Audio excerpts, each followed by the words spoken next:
Hello everyone, আসসালামু আলাইকুম। সবাইকে আবার নতুন একটি ভিডিওতে স্বাগতম। আজকে আমাদের খামারের গরুগুলোর জন্য আমরা দানাদার খাদ্য বানাবো। তো আজকে দানাদার খাদ্যের পরিমাণ খুবই কম। ১ম এ যে অংশটা দেখতে পাচ্ছেন এটা হচ্ছে ধানের কুড়া। এটা সব অঞ্চলে মোটামুটি পাওয়া যায়। তো আমরা এখানে ধানের কুড়াটা ব্যবহার করেছি ১৩৫ কেজি। আমরা সবসময় ধানের কুড়া ব্যবহার করে থাকি ১০০ কেজি। যেহেতু আমাদের এখন গরুর পরিমাণ কম আর গরুগুলোর অনেকগুলাই এফএমডি হয়ে গেছে, সে কারণেই খাবারের পরিমাণটা আমরা কমিয়ে দিয়েছি। তো এখন আমরা ব্যবহার করছি গমের ভুসি। আমাদের অঞ্চলে এই পুষ্টি কোম্পানির ভুসিটাই বেশি পাওয়া যায়। সে কারণেই আমরা এই পুষ্টি ভুসিটা ব্যবহার করলাম। আমরা এখানে পুষ্টি ভুসি ব্যবহার করেছি ৩ বস্তা, যেহেতু এই পুষ্টি ভুসিগুলা ৩৭ কেজির মতো থাকে। তো এখানে ১১১ কেজি গমের ভুসিটা আছে। তো আমরা টোটাল ১11 কেজি এই ভুসিটা ব্যবহার করলাম। এটা গমের মোটা ভুসি যেটা। ভুসি আসলে ২ প্রকার পাওয়া যায়। একটা হচ্ছে চিকন আর একটা মোটা। তো এখন যে অংশটা ব্যবহার করলাম এটা হচ্ছে সয়া মিল। সয়া মিলও ২ প্রকার পাওয়া যায়। একটা হচ্ছে সয়া মিল ভুসি আর একটা হচ্ছে সয়া মিল। এই সয়া মিলটা দানাদার আকারে থাকে এবং এটা প্রচুর পরিমাণে প্রোটিনের একটা উৎস এবং গরুর জন্য খুবই উপকারী একটা জিনিস। এটা আমরা ব্যবহার করলাম এখানে ৫০ কেজি। এটা যেমন প্রোটিন সমৃদ্ধ একটা খাবার এবং দামি একটা খাবার। তো পরবর্তীতে যে অংশটা দেখতে পাচ্ছেন এটা হচ্ছে আপনার মসুর ডালের ভুসি। আপনারা যেকোনো ডালের ভুসি ওষুধ ব্যবহার ওষুধ তো করতে ছিটাই পারেন। দে। এখানে খেসারির ভুসি পাওয়া যায়, অ্যাঙ্কর ডালের ভুসি পাওয়া যায়। যেহেতু অ্যাঙ্কর ডালের ভুসিটার দাম মোটামুটি অনেক বেশি, ৳৬০ র উপরে পড়ে যায়। আমরা এই ভুসিটাই ব্যবহার করে থাকি। আমরা এই ভুসিটা ব্যবহার করেছি ৳৪৫। মসুর ডালের ভুসিটা ব্যবহার করার একটা সুবিধা হচ্ছে এখানে ডালের কিছু ছোট, ছোট অংশও থাকে। মানে ভাঙা ডাল আরকি। তো এখানে দেখা যায় যে প্রোটিনের ভালো একটা ঘাটতি পূরণ হয়। তো আমরা এখন ব্যবহার করছি সরিষা খৈল। সরিষার খৈলটা সব অঞ্চলেই আস্ত আকারে পাওয়া যায়। এটা পরবর্তীতে ধান ভাঙার মেশিন বা চাল ভাঙার মেশিন, বিভিন্ন মেশিন দিয়ে এটা ভাঙিয়ে নিতে হয়। আমরাও তাই করেছি।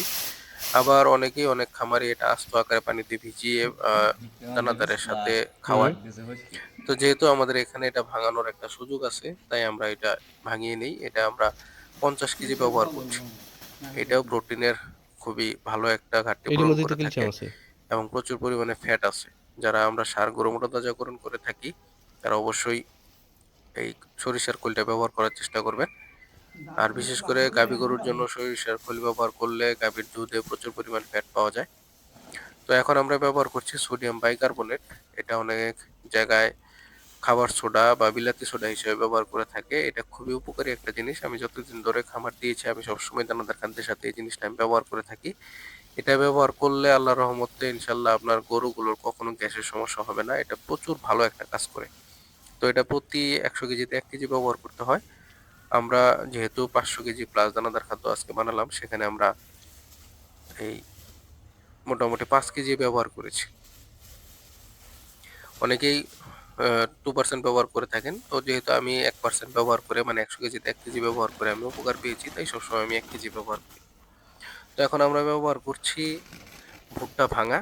ভুট্টাটা আসলে ৩ অবস্থায় পাওয়া যায় সবসময়। একটা হলো আস্ত ভুট্টা এবং সেটা আবার ২ ভাগ করে পাওয়া যায়।